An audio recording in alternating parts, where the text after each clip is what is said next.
Hello, dear ones. This is Aurora Leonard from the Living Dying Project, and I wanted to let you know that RamDev's first in-person training workshop is on January 18th in San Francisco. Then we've got a 2-day workshop on February 1st and 2nd in beautiful San Anselmo, California. After that, we're back to a 1-day session in Santa Rosa, California on March 1st. And for those who can't join us in person, we're wrapping up with a 2-day online training on March 15th and 16th. So folks from anywhere in the world can participate. If you are a licensed professional, you can receive CE credits. And even if you're not a licensed professional, this training is for anyone who's interested in conscious living and dying. And I'm actually going to read a quote from Kaz. He's one of our past participants. This is what he said. In one sense, working with the dying is something that one is called to do, and if you aspire to be an end-of-life doula, the Living Dying Project will provide a spiritually grounded context along with useful techniques and tools to be one. But even for those who have no aspirations to work with people at the end of their lives, this workshop is a kind of spiritual training for life, because the fact of death is something that every single one of us is faced with sooner or later. Dale presents a somatically and psychologically grounded, philosophically nuanced, and practical course that condenses his many years of experience into one deeply compelling weekend that will change how you relate to life and death. End quote. So, no matter your role, whether you're a caregiver or you're on your own healing journey, this workshop provides a roadmap for living and dying consciously. Please head over to livingdying.org for more information on how to register, and feel free to even call or email us if you have any questions. Our number is 415-456-3915, and our email is info@livingdying.org. Now, on to this week's episode. Lots of love to you all. Divine Incarnation, the birth of the light. We've just had the winter solstice, Hanukkah, Christmas, New Year's Day is coming. All of these are about birth, the beginning, the birth of the light. Christ, Buddha, Shiva, all full manifestations of the light. So there's really two perspectives. One is there are these great beings who are incarnations of the light. Christmas is the celebration of the birth of Christ, who is the full manifestation of light equals love equals pure consciousness. At the same time, looking around this virtual room, you and I also are that light, and that we come together in this community to explore ways to more fully realize that we and all beings are that light. At the same time, the holidays are often a time of a lot of grief for people. It reminds us of our childhood. Some of my fondest memories are as a child having Christmas with a very large extended family back in Chicago.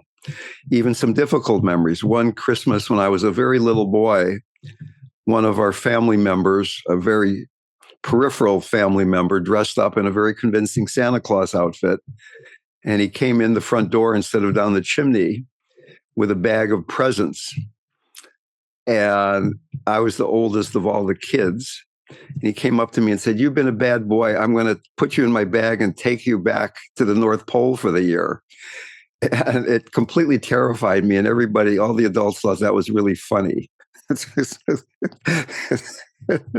like, and he didn't take me because he wasn't from the North Pole. But anyway, there's a lot of grief about the holidays. If you have lost someone, you remember those holidays together. Both of my parents are dead. My brother is dead. I'm the last standing person from my nuclear family. I'm sure that almost everybody in this room has had holiday, Christmas, Hanukkah, New Year's celebrations with people who aren't in your lives anymore. So we're grieving that lack of connection. Both of those people, but we're also, everybody is grieving the fact that we don't know where the light. again and again, we're lost in thinking, I'm this body, I'm this personality, I'm not the light. I've got to purify myself. I've got to become a better person. I'm inadequate. I've got to work hard so that I can manifest who I really am. Where the heart is broken, in those cracks, that is where the light can radiate forth and enter in, where the light can come in, where the light can shine forth. And a book I'm reading just now says, let the wound work on you rather than you working on the wound. Allow yourself to be pierced by the pain. So, in a way, the holidays are a twofold practice here. One is beginning to accept we are that light, but grieving the fact, grieving the places where we don't believe that. We're so used to identifying with our minds, our personalities, our sense of separateness. We feel like these little bundles of thought and emotions struggling through life. And yet in every single moment, there's a deeper truth that's always available to us. We are the light itself. We are the incarnation of the divine in form, here and now. Let me read a very, very short poem by probably my favorite poet, Hafiz. Know the nature of your beloved. In his loving eyes, in her loving eyes, your every thought, every word and movement is always, always beautiful. Eyes of your beloved. Your every thought, word, and movement is always, always beautiful. If we believe that, if we live that, we would be done. So, different theological perspectives suggest that there is something available to us only at the end of a long process of purification. Enlightenment is out there if we work hard enough. There is something that is part of us that is not recognized, and we've got to work very hard to find that. And then Hafiz says, no, you're that already. And is it possible that paradoxically, both of these are true at the same time? That God and I are not two, but our work is to really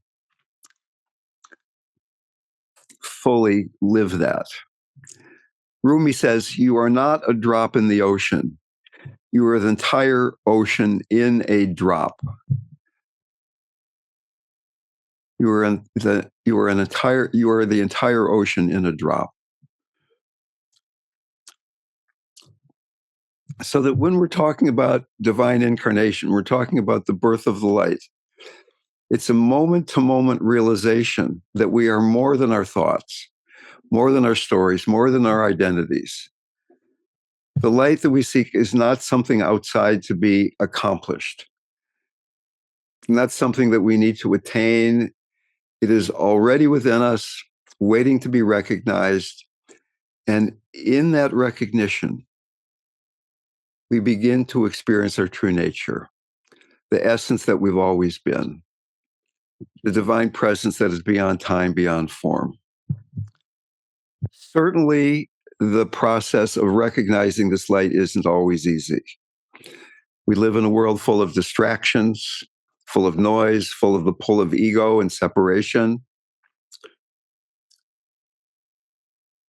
But the key is not to fight against that, to not resist the world, to accept our humanity, to recognize that even in the midst of the noise, the light is always present.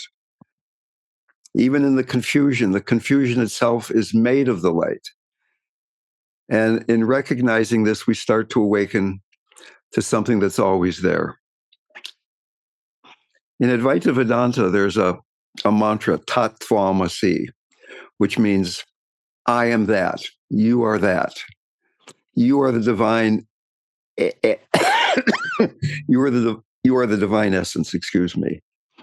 So, Tat Tvam Asi, just as a mantra, RamDev had the mantra, I'm loving awareness, which is basically the same thing as I am that. I'm loving awareness. And he really felt, and I fully agree, that saying I'm loving awareness brings both in the devotional quality of loving and the non-dual quality of awareness, that I'm loving awareness. I'm loving awareness.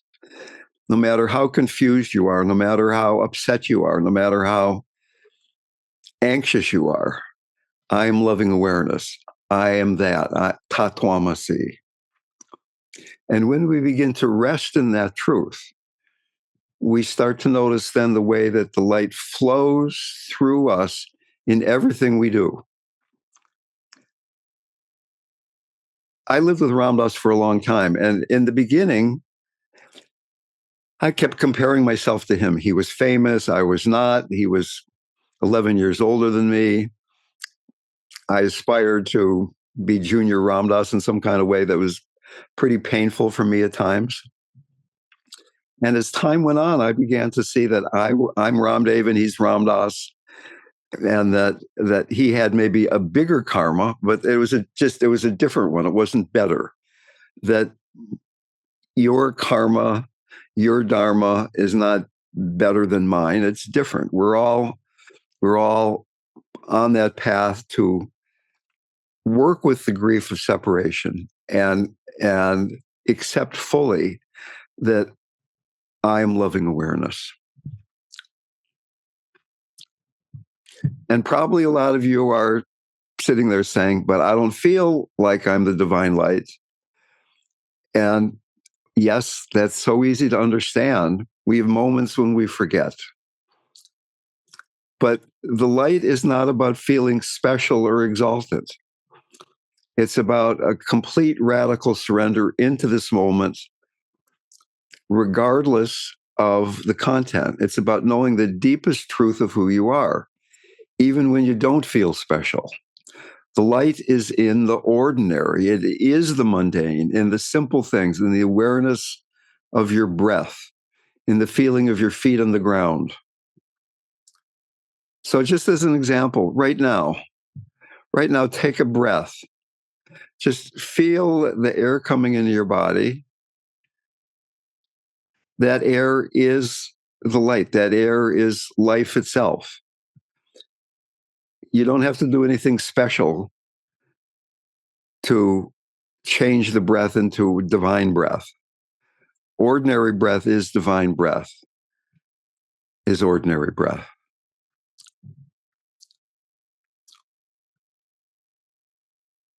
We don't have to transcend the challenges of life into some imagined state of perfection. My first meditation teacher, Suzuki Roshi, said, enlightenment has been the biggest disappointment of my life. I just love that quote. He was this really awake being. When Trungpa came to America and he finally met Suzuki Roshi in San Francisco, he said, "You're the first sane person I've met in this country." Suzuki Roshi was really awake. And even then, enlightenment for him, he still had to get up in the morning, go to the toilet, put on his clothes, maybe in a different order. He had to do the things that everybody had to do. So enlightenment is about embracing fully the light in all of its forms. It's in all of us all of the time.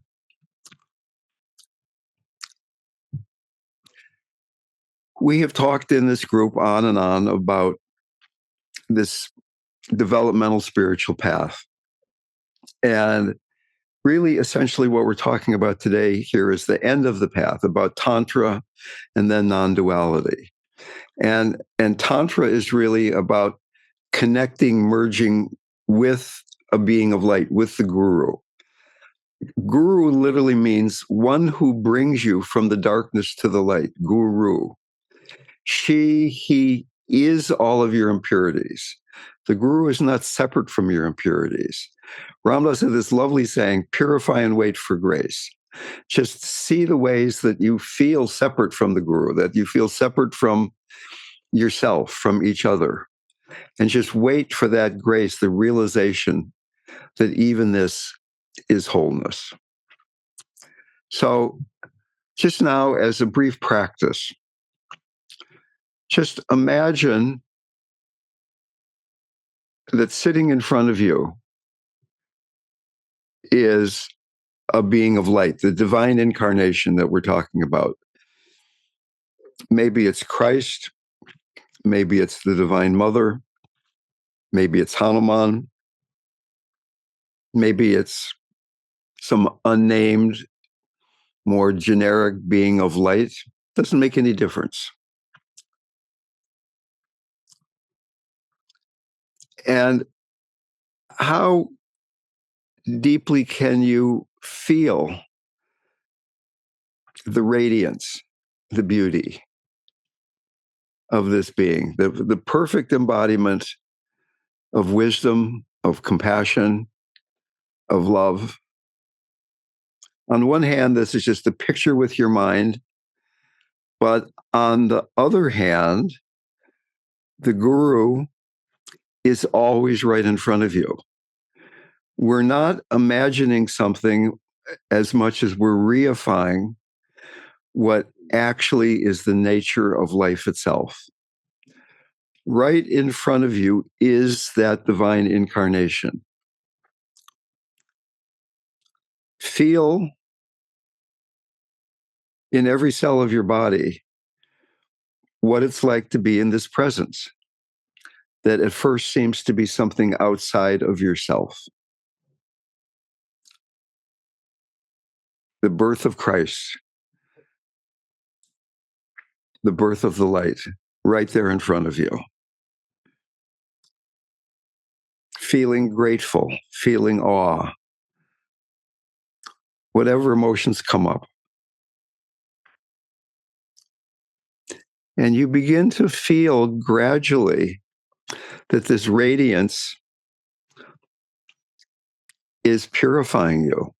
As you accept the radiance coming out of the heart of this being in front of you, this being that's essentially made out of pure consciousness, as are you, made out of pure consciousness, made out of pure golden light in this visualization, that you are being purified and that your body of organs and bones and other tissue and fluids and all the stuff that makes up a body is being it's being revealed that this body is also made out of pure light, pure consciousness. Your body is also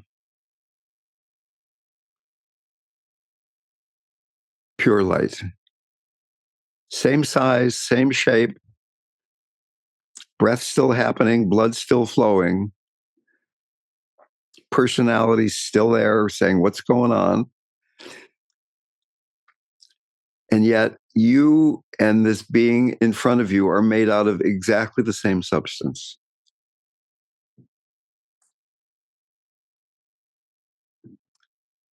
And once again, this is not really a visualization. This is a revealing of the true nature of things.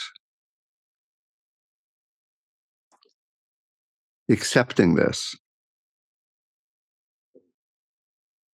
Gradually, you and the guru move towards each other and merge into one being that's the shape and size of you.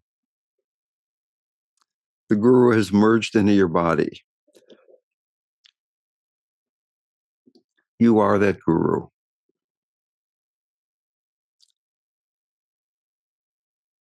The guru is you, from darkness to light.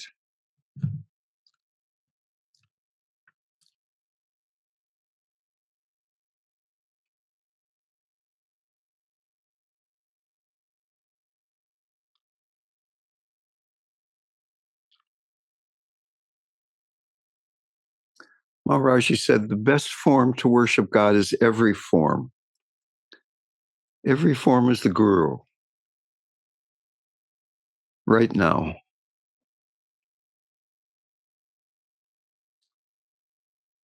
He said, you can't realize God if you see differences. Learn to find the love, the divine incarnation within everything.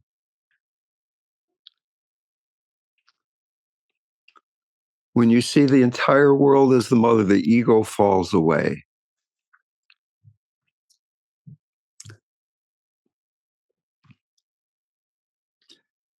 Now, I'm not going to ring a bell and say, stop the Guru Yoga process. See if you can just rest there as I continue on with lecture stuff.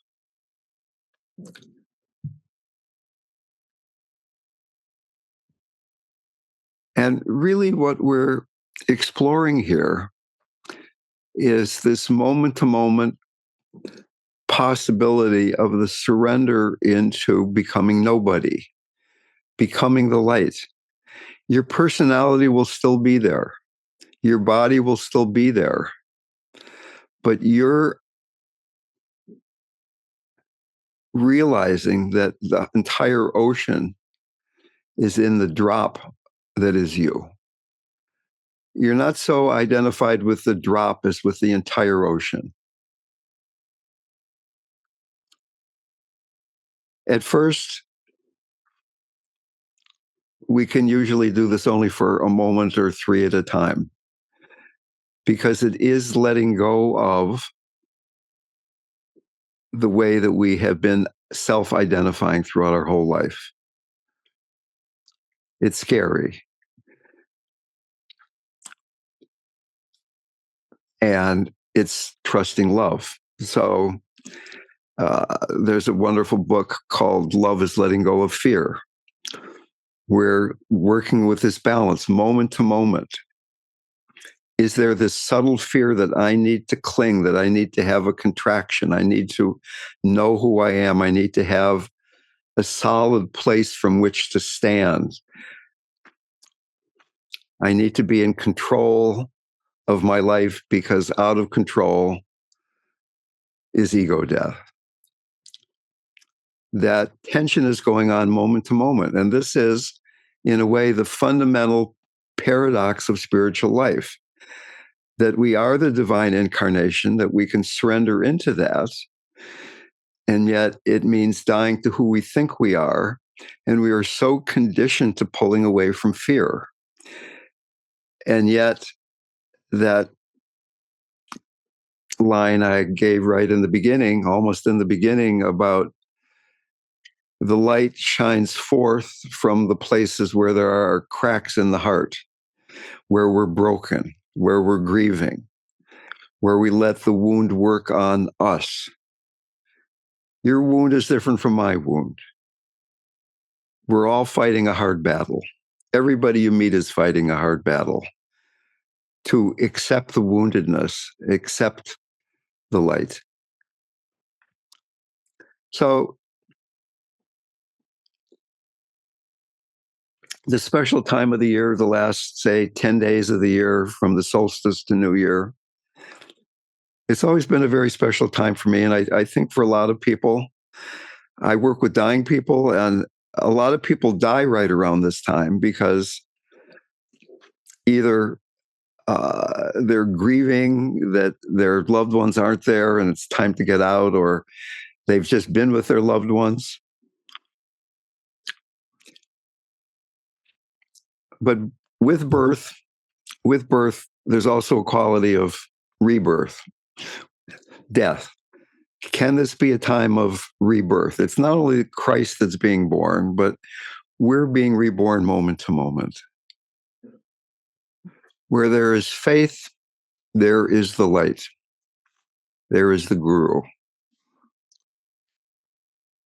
Again and again, when I investigate and say, look, I've been meditating for over 50 years, what's still lacking? And the only thing that's lacking is more faith, complete faith, total faith.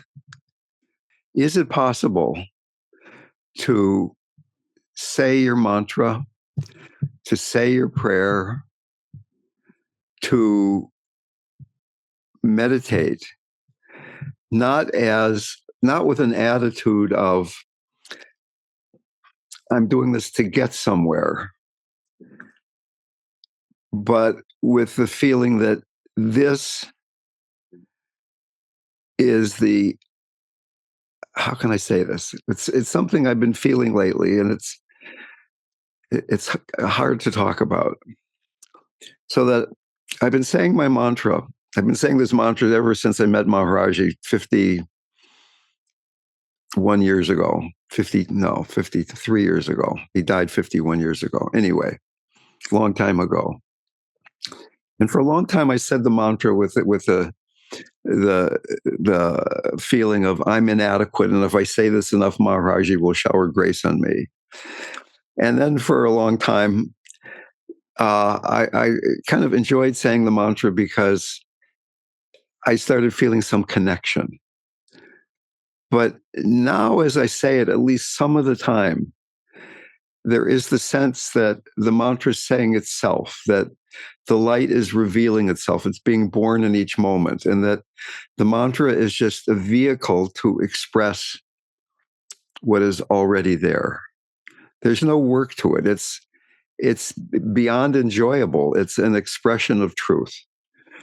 And in a very direct way, the words I'm saying right now, any words you could say right now, have that same quality if we accept that.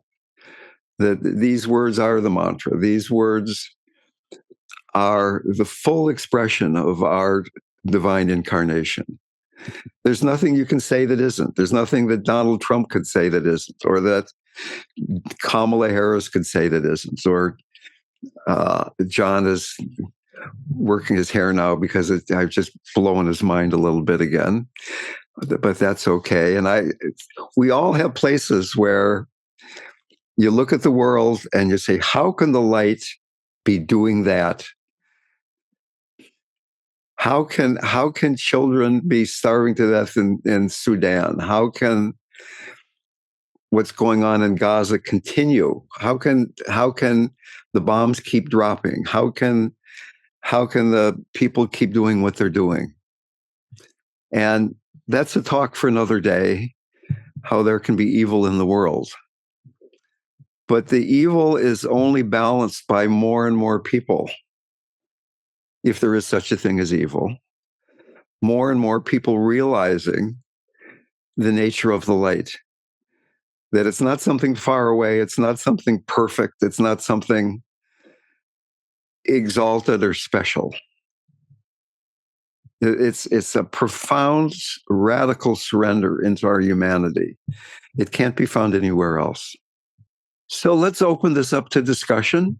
Anyway, my name is Susie, and my guru is Maharaji. And I happen to be in my room where I have pictures of Maharaji. And wow, just all of a sudden thinking about Maharaji being here and part of me and in the big form, big Maharaji, it was almost painful. It was like all the cracks opened up more and more light came in and out and all around. And I wish I could feel this way all the time. My ego gets in the way, I guess. But thank you, RamDev, for that opening. It hurt, but it hurt good. Thank you. You're very welcome. And let me say that I really experienced that there are two kinds of pain. There's a pain of release and opening, and there's a pain of contraction and stubbing your toe or something. I mean, if you make a fist really tightly and hold it closed for a really long time, it's painful to open your hand up. And still to this day, if I meditate on my heart center long enough, if I do loving kindness practice, or if I say my mantra and focus on my heart, I start to get a pain in my heart. And it's a good pain. It's a pain that almost brings tears to my eyes. In fact, let me tell you a Dale story, if I might. A long time ago, I was teaching a workshop up in rural Ontario at the home of a woman who directed the Hospice of Toronto. And her husband was a philosophy professor who was really a kind of a spiritual nerd in the sense that he's into all the technology of spirituality. He had an immersion chamber and all these different things. And he said, I've got a friend who has a better e-meter. And an e-meter is the thing they use in Scientology. You hold on to these two metal things that measures your galvanic skin response, and they start asking you questions. They have a script, and they start asking you about your mother and your father and your traumas and this and that. And when the needle on the meter moves enough, then they start digging in there. And supposedly, using this e-meter will really speed up therapy a lot. It's just it is a body-based way of finding where the wounds are. So my friend, who I really come to love, this husband of the hospice person, said, would you like to have my friend come over? He's got a better e-meter. I said, that would be great. So his friend came over, and he had this machine. It was like two metal rods, and you hold on to them, and they're connected with wires to a box that had a meter on it. And my friend, the philosophy professor, started asking me questions. And as he started doing this, I started feeling that pain in my heart. And it got deeper and deeper. And it was the deepest pain in my heart I'd ever felt. And I started getting excited. I started feeling, if I can really bear this pain, I'll get to my core wound. I'll get beyond it. And I got excited. And he asked more questions, and the pain got deeper. And I thought, this is fantastic. I'm going to get beyond my pain. It's going to go away. And it got deeper. And finally, I had this epiphany. And it said, I realized the pain is never going to go away. It's about being a human being, right? That the pain itself is the love. The pain itself is the light. You have to accept your humanity. This hope that you're going to be pain-free is delusion. That's the cause of the pain, some of the pain in the first place. Can you accept that there is pain in being human? That part of the human incarnation, having a body that breathes and eats and shits, having a personality that does all those strange things that it does, that's part of the package. That enlightenment is fully accepting your perceptions and your emotions. The third Chinese patriarch of Zen says very clearly, full enlightenment is not different, is not separate from our sensory experience, our joys and our sorrows. Jim Forbes, my dear friend. Thank you, Dale. Thank you for saying I'm your dear friend. That felt good. Yeah, I guess the thing I wanted to mention or ask about is around faith, and how I think I heard you say, we need more faith, more faith, more faith, more faith, as if that's the solution. And I remember, oh gosh, this could have been 15, 20 years ago, maybe. I heard on NPR about a study they had done down in maybe UCLA, where they said that some 40 or 45% of people don't incline to faith easily, and maybe 55% do. But for a very large chunk of us, faith does not come easy. And when I think of, mostly what you're teaching, and I love that you bring in a lot of Buddhism as well, which I think uses less faith than does, say, the Advaita Vedanta point of view, the non-dualist point of view, I think uses more faith, in my opinion. Right. However, I mean, it's almost like if I just get enough faith that I'm one with all, and I'm part of the light, and my pain is part of the light, and if I just accept that, then I'll be, I don't know, free of my suffering. I'll be enlightened and therefore, I guess, free of my suffering. So I'm assuming that you put yourself in the 45%, right? I didn't put myself there. That's my causes and conditions have set me there, and that's where I be. Okay. And I had enough faith to actually start listening to you. I had a little bit of faith that maybe you were going to say something that I might like. I had a little bit of faith when I started meditating. I mean, I had a Buddhist amount of faith, to at least get on the path. Right. But whether I'm the light, whether I'm connected to everything, whether if I just have this deep understanding, all will be well. I mean, maybe. Got it. That's about as good as I can get, is maybe. Okay. So faith for many of us Westerners has kind of a Judeo-Christian connotation to it. Maybe a better word would be trust. Well, that's a different word, yeah. But it means the same thing to me in this context. And from the standpoint of Dzogchen, you know what Dzogchen is, right? Non-dual meditation, non-meditation, if you will. Yeah. Open awareness. They Tulku Urgyen, maybe the one of the greatest, if not the greatest, Dzogchen master of the late 20th century, said that the essence of Theravada Hinayana practice is taking refuge. And when you take refuge, you say, I take refuge in the Buddha, I take refuge in the Dharma, I take refuge in the Sangha. For the second time, I take refuge in the Buddha, I take refuge in the Dharma, I take refuge in the Sangha. For the third time, I take refuge in the Buddha, I take refuge in the Dharma, I take refuge in the Sangha.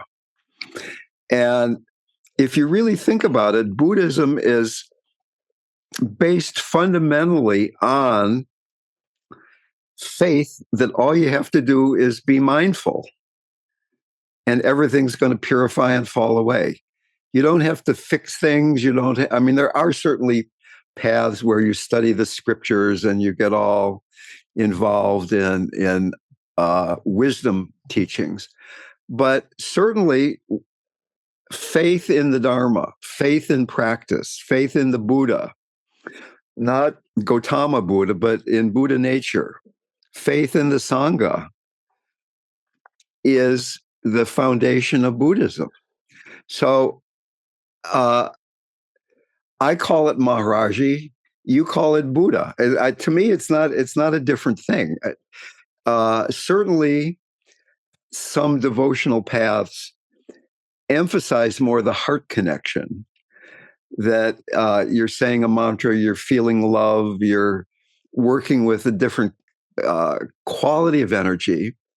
But it's the same thing of finding a way for you or for me, whether you're in the 45% or the 55%, finding a way that you have enough faith in to surrender knowing, to find something beyond what the mind understands, to trust that just by being mindful of what you're experiencing, and the mind gets quieter and quieter, and the mindfulness gets more and more refined, that the truth of reality will be revealed.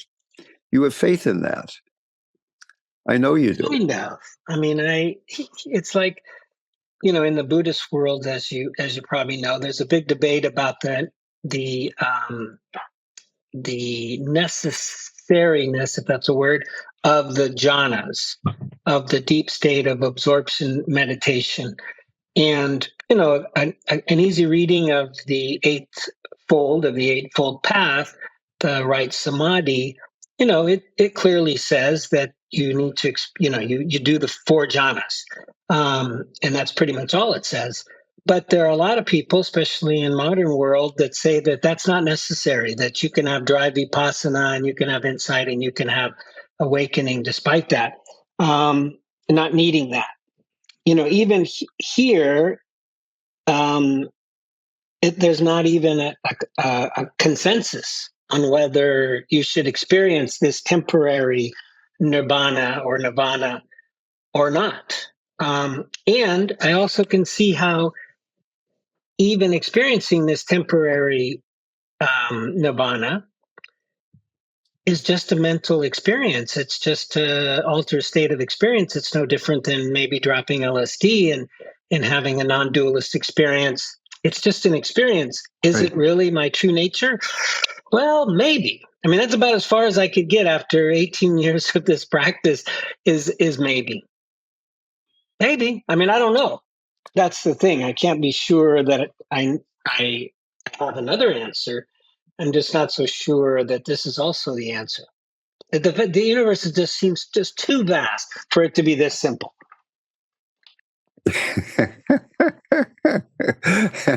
Okay. Well, I guess, and don't take this as a cheap shot, but the fact that you've been doing it for 18 years would indicate you do have some faith. Or you would. It feels good. I do it because I'm a pleasure monger, and it just feels great. Well, but I mean, maybe could you say it feels right? I mean, I love this one quote of the appropriate response type of thing. If I meditate long enough, usually for me it takes at least an hour, in that last 5 minutes, it feels really good. And so I do it for 55 minutes. Yes, I have some faith that in the final 5 minutes of my hour, it's going to feel really good because it normally does. I guess you could say I have some faith there. But again, what I'm looking for is just it feels good. When I'm generous, when I give, yeah, it feels good. It feels great. Brings tears to my eyes. Do I have faith that it's going to bring tears to my eyes if I do it? I mean, I guess, but the proof is in the pudding. I mean, it feels good. Okay, but what you're saying by good is I'm kind of interpreting as pleasant. Yeah. And the point I've been trying to make today, and I'm sure you're totally aware of this, is that the light that we're talking about, the divine incarnation, the birth of the light, is equally present in the unpleasant, the first 55 minutes as well as the last 5 minutes. Yeah. Mm-hmm. Right. And that takes faith. No. Well, so I mean, it's in both. I agree. Either it's in both or it's in none. Exactly. I just don't know. We're talking about two different things when it feels good and it's pleasant, and that's great. And that's what keeps us going forward, because it's a very challenging task here to have faith in not self. I mean, the three characteristics of existence in Buddhism are anicca, dukkha, and anatta: impermanence, suffering, and no self. And no self, no self reveals the light. It's the clinging to the illusory self that creates this sense of I'm not light. I need to get somewhere. These first 55 minutes are not the right thing. I need to get to the last 5 minutes. Or maybe even beyond those 5 minutes, there's something down there in the jhanas that's even better than that. Right. And I got a feeling in your group, 45% of this group probably don't fall in the hard to have faith group. It's probably more like 10%. So I don't want to take up too much more time. But you really touched on something just right there. And I get and I accept that the sense of that the self is just a sense of self. It's probably a protective measure, the ego, in order to keep us alive. And that, yes, I could get to a place where there is no self. There's no sense of self. There doesn't need to be. I'm super safe. I don't need to have a sense of self. I get that. But then it still takes faith, though, to then say, okay, what's left is part of this, infinite light, or whatever you want to call it, infinite consciousness, or that's the part where I just like, yeah, okay, maybe. Okay. Yeah. Well, anyways, I'll stop. I feel like I've taken up way too much time. Well, this is interesting to me. And I think that even if you're not a Buddhist, this is a crucial point. What is faith? And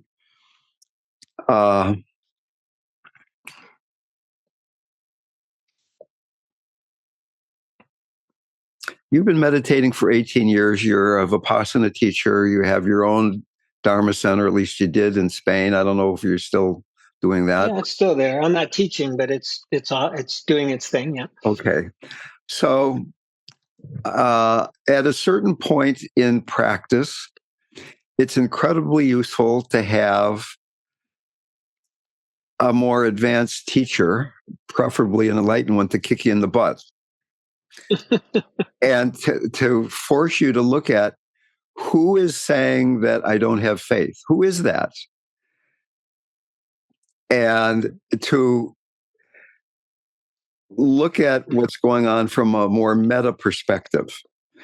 To try to figure it out from the mind is an infinitely like nesting Russian dolls. You pull away one and there's one inside of there, and there's always this I who's trying to figure it out. And eventually then, when we, like the Buddha sat down under the Bodhi tree and he said, I'm not getting up till I figure out not how to get more jhanas or calmer or this or that, but complete liberation from delusion.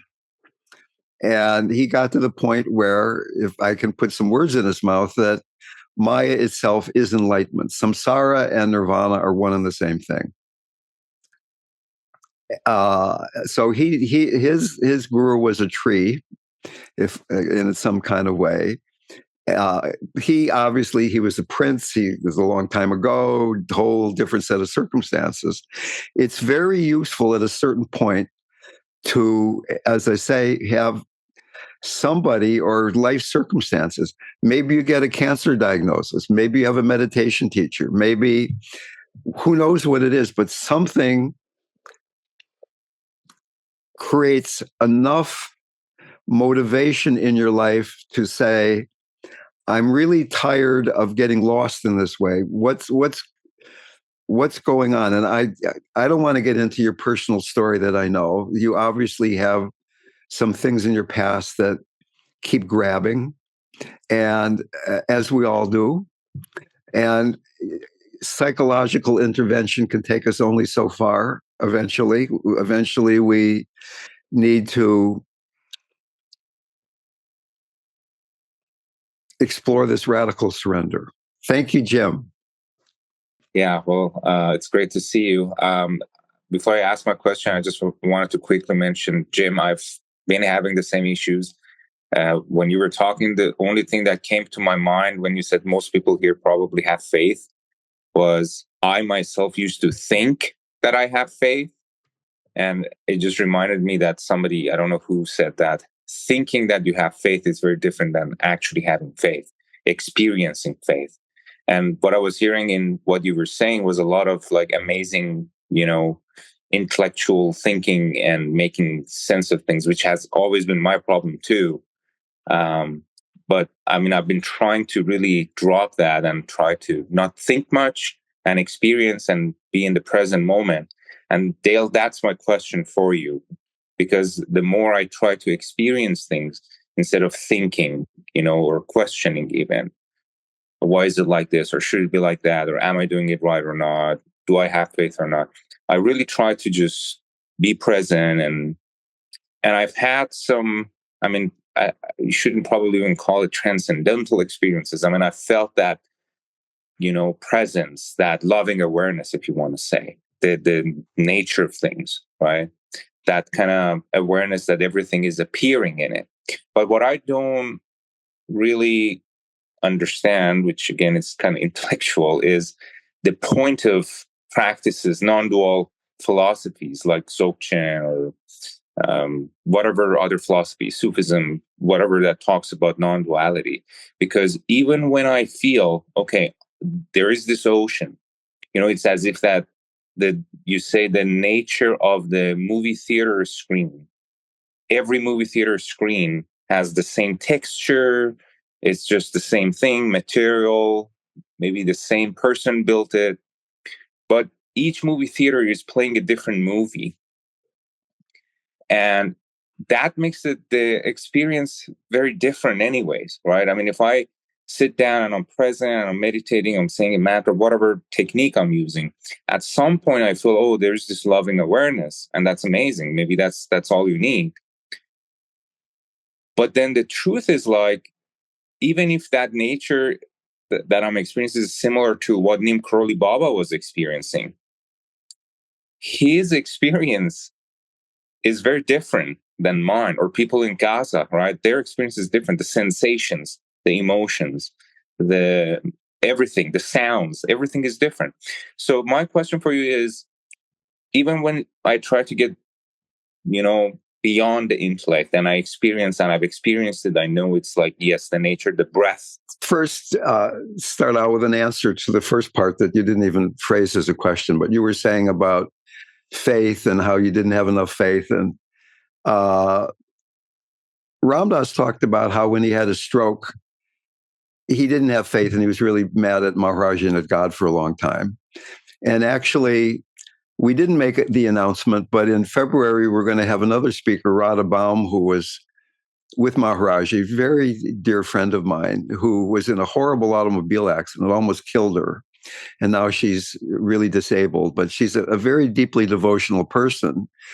And when she had the accident, somebody drove into her at 70 miles an hour in a 25-mile-an-hour zone. Her only thought was about pain. It wasn't about Maharaji, or she didn't remember God. She just was lost in the pain. So these are people who have deeply, deeply practiced for a really long time. And when they had the challenge of their life, the faith was limited, right? And then I think, though, that for both of them, it's been a slow process. I know it was for Ramdas, and actually for both of them, that working with the lack of faith created faith over a period of time. Your question about what is non-duality, I could give an answer from a Buddhist perspective, from an Advaita Vedanta perspective, from a devotional perspective, different languages. And in a way, non-duality is an open secret. You can buy books about it, but it's a secret because until you have the right preparation, it's just a bunch of words. Mm-hmm. The secret in the words will not be revealed. What we were talking about today was mostly not about non-duality, but the step before non-duality, which is Tantra, which is realizing that the light is being born, that the Dharma is alive in each moment. And my sense is it's kind of interesting, it's maybe even inspiring and useful to realize that this wholeness and non-duality, and Maharaji kept saying it's all one Sabek, is a truth that's out there, but that we have to work with what's being presented. And what's being presented is doubt, or Jim's 45%, or what I'm talking about today is beginning to bear that you are the light. So that in Tantra, I'm the light and you're the light, and my screen and your screen are the light, but they're two different screens. It's not non-duality yet, but it's equal reflections of the wholeness. Maharaji said, everyone's a reflection of my face. Hitler's just as much a reflection of God's face as Mother Teresa, in some absolute sense. Okay, and until we get to that point, the next step, that it's all one, is just an open secret. It's just a bunch of words. So don't worry too much about understanding non-duality in an intellectual way until you're working in a very intimate, heartfelt way with being able to embody the light and seeing it wherever you look.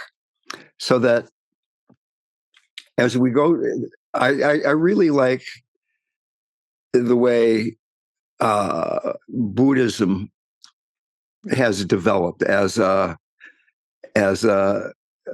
paradigm for the healing process itself. So in Hinayana or a Theravada practice, mindfulness practice, Vipassana practice, it's based on working with the content, having a very clear knowing of the content. And you can get enlightened just doing that. You can get enlightened being a Vipassana meditator. And then Buddhism developed into Mahayana Buddhism, where we bring in compassion, and you're practicing for all beings. You're letting go of I'm doing this for myself. You're getting more interested in your relationship with the content than what the content is. Am I having a compassionate, loving relationship with the content, with this other person? What does it feel like? Does it the open heart has these qualities of being connected, spacious, and warm? Is my heart connected right now? Is it connected to myself? Is it connected to this guy I'm talking to? What is that feeling of relationship that's going on?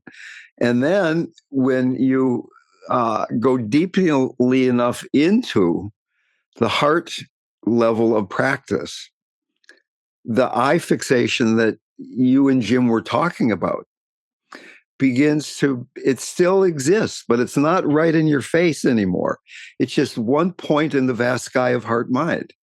The ego is a useful tool, but it's only a tool. It's not who you are. You need it to navigate dualistic reality. Fine. And your ego and my ego are different, but it's not who you are. And so that your questions, your basic question here takes on a very different quality if you're relating to it, asking it, trying to answer it from a place of a wide open heart, spacious as the infinite sky.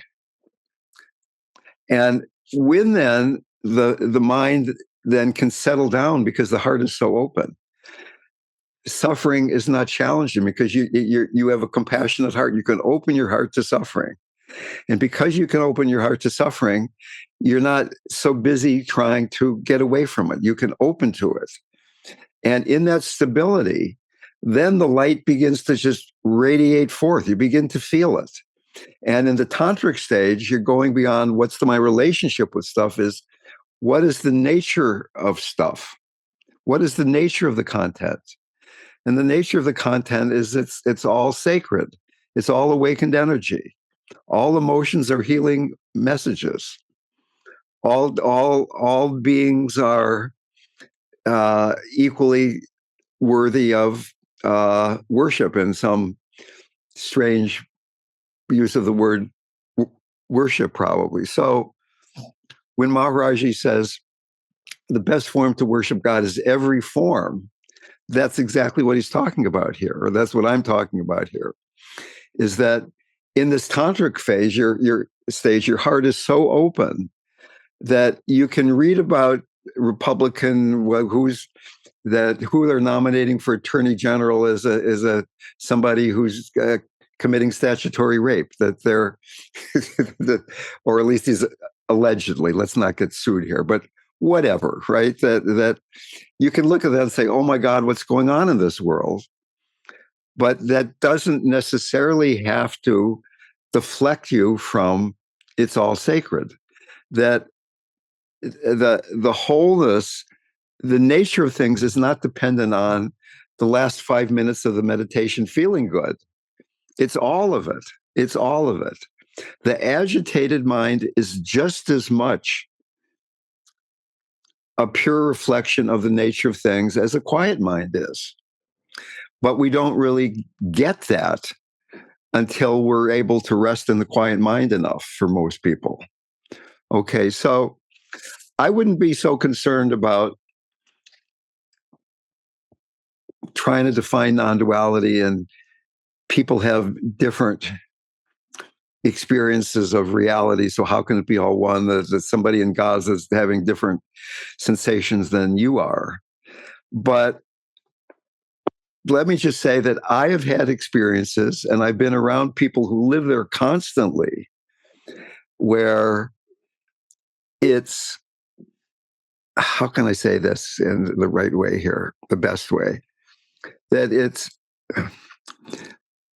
so you could talk about Maharaj, and here's that guy in a blanket. Here's his picture. It's right on my desk. Here's Maharaji. Here's Maharaji's picture. Nice picture. There he is. He's that guy. He died in 1973. He hit me on the head and gave me a mantra and all that kind of stuff. But there's also Maharaji in this big form. That it's everything. And from that perspective, your question doesn't make any sense, right? So don't get too lost in trying to, and he also said, it's better to trust in God than to try to figure everything out. Okay. And to put that in terms for Jim, it's better to trust the Dharma. It's better to take refuge than to try to figure out the jhanas. I mean, it's like, maybe if you're a monk and the jhanas are, for those of you who don't know, are states of very deep concentrative absorption, becoming so one-pointed that everything disappears in a certain sense. So that if you're a monk, maybe you can go that path, but it's very difficult in our distracted, busy 21st century lives. To me, faith, surrender, trusting the Dharma, trusting God, trusting Guru Yoga, whatever language you want to use, is the way for this strange time in which we're living now.